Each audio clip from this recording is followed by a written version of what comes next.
What's going on, everybody? Welcome back to the channel and welcome back to another video. I hope everybody's having a glorious weekend. It is a lovely Friday today. I just finished up with my work, with my day job, and it's just perfect weather. So I figured I'd come out here and do a little bit of housekeeping on the M4. So, and you guys saw in my last, I should say a couple videos ago, we basically installed the blend mount with a hardwire kit for my radar detector. Well, today we're going to be finishing up cleaning up our dash, and my dash cam is the only thing left we have that has some hanging wires. So that's what we're going to be doing today. I'm basically going to be rerouting the power cable for my VAVA dash cam up across the headliner all the way down, and it's going to be connecting down to the cigarette lighter that is underneath your glove box. A lot of people don't know this, but in your F chassis BMWs, you actually do have a spare 12-volt cigarette lighter underneath your glove box. If you don't believe me, go check. It is under there, and that's pretty much where we're going to be routing it. Now, I'm not going to be hardwiring or anything this in. We're just going to be connecting this up with just your regular cigarette lighter and a cigarette plug-in. I'm more so just hiding the wires so that you don't see them.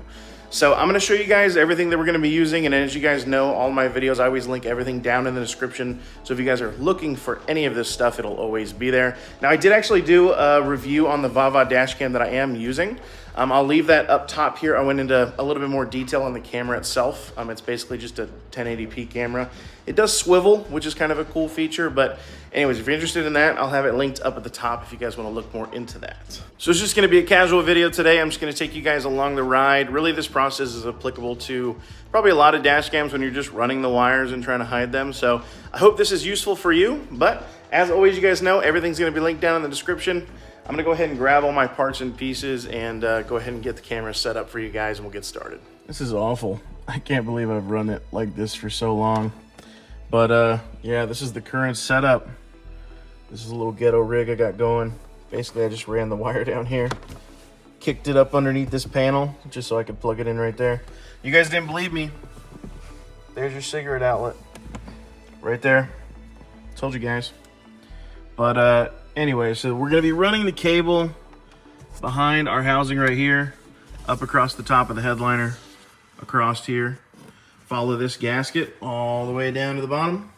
We're gonna go behind this panel right here, follow the top of the carpet all the way over to our cigarette lighter over here. That's pretty much how we're gonna route the cable, and it should be completely hidden. Now, as far as fitment goes, I used to put it just dead behind our mirror, but with this mount here, making sure this stays flush with this, there's not a whole lot of room just because of the setup of this actual dash cam. So I actually think I'm gonna move it up just slightly so it's hidden a little bit more, and it may be like right there because we've got all of this room right here behind the mirror. I think that's gonna be the move. But I'll go ahead and get the camera set up for you guys. Should be pretty easy. And then another thing is this block right here is actually GPS, so it allows my dash cam to tell where I go, check my speed, track where an accident happened, all that kind of stuff. It's kind of a cool feature. So this is actually going to get 3M'd right up here in the corner, just so we can make sure it's got good signal, but it'll be nice and tucked away with the cables too, so we won't have to worry about it too much. So I've got the dash cam, I think, where I want it to sit. What I'm doing here is I'm going to use a pry tool because I don't want to take this housing out again like I did for the radar detector. I'm just going to lift it up just barely enough with a trim tool that I can get this cable underneath it, just so I have somewhere for the cable to go until I get up to the top of the headliner. So like I said, I ran the wire through there and then just kind of tucked it behind the headliner. There's a lot of gap up here, so I just use the trim tool to really just tuck it back. And then I have the little GPS unit. I just threw some 3M tape on the back of it, tied it up in the corner, and then I tied it right where this meets this seam, because that's where we're gonna go and tuck this one all the way around before we run down the side. So just checking in, showing you guys progress so far. The one thing that I will say is a lot of cars, and I would say that most of at least modern cars, this pillar does have an airbag in it. So if you want to feel extra safe, unplug the battery, but I've done this a few times, so I'm a little bit more comfortable. But like I said, all we're really doing is just, I'm gonna pry up my pillar just enough to get this cable underneath it to go along this crack. So before I get over to this actual seal right here. But, you know, thought I'd give you guys a heads up, you know. Don't blow yourself up. Don't mess with the airbag. You know, just be safe.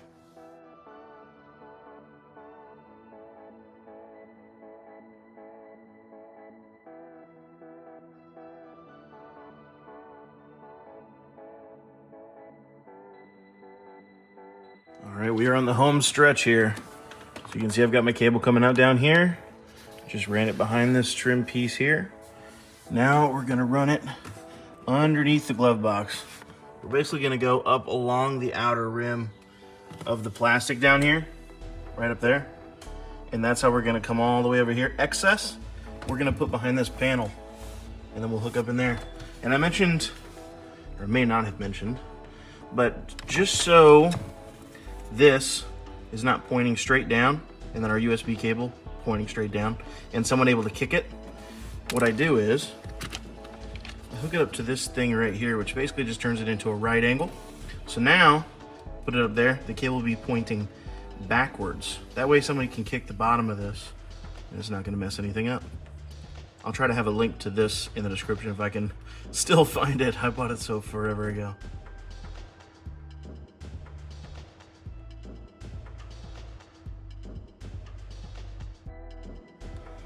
That looks clean, man.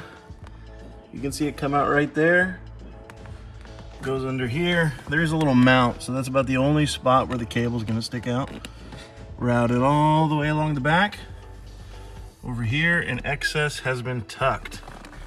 So this is what I was talking about with this elbow hook here. That way somebody can kick the bottom here and it's not gonna mess up your cable. So that's why I've got the cable now pointed backwards with this little elbow 12-volt tool here. So that's the setup, guys. Easy as that. Super clean. No wires hanging across the dash. Okay, it's done. All right, my OCD can rest. The cable hanging was just absolutely hideous. It's been itching. It's been itching at my OCD since it's been hanging there. So I'm very glad that I was able to tuck that away. Now, like I mentioned to you guys, I am gonna try to link everything that I used today down in the description for you guys. The elbow 12-volt tool that I used, I definitely think that that is a good thing to add to a setup like this, strictly because you don't want somebody kicking that cable underneath there, because like for my dash cam specifically, like this power cable is specific to that dash cam. So if that cable were to get damaged in any way, I'm gonna have to special order some type of new cable directly from the manufacturer. So that really is something I wasn't willing to risk, and the elbow tool really does kind of fix that solution and angle that cable backwards. But yeah, man, we got big plans for this car. I am every day just like searching parts, saving parts, getting ready, and making some purchases on some stuff that we're going to be doing here shortly. Now, I sadly am going to admit that I did actually have the opportunity to get some pure turbos at a pretty reasonable price, and I actually turned it down. I didn't think it was the right time. I didn't think it was the right time for the car.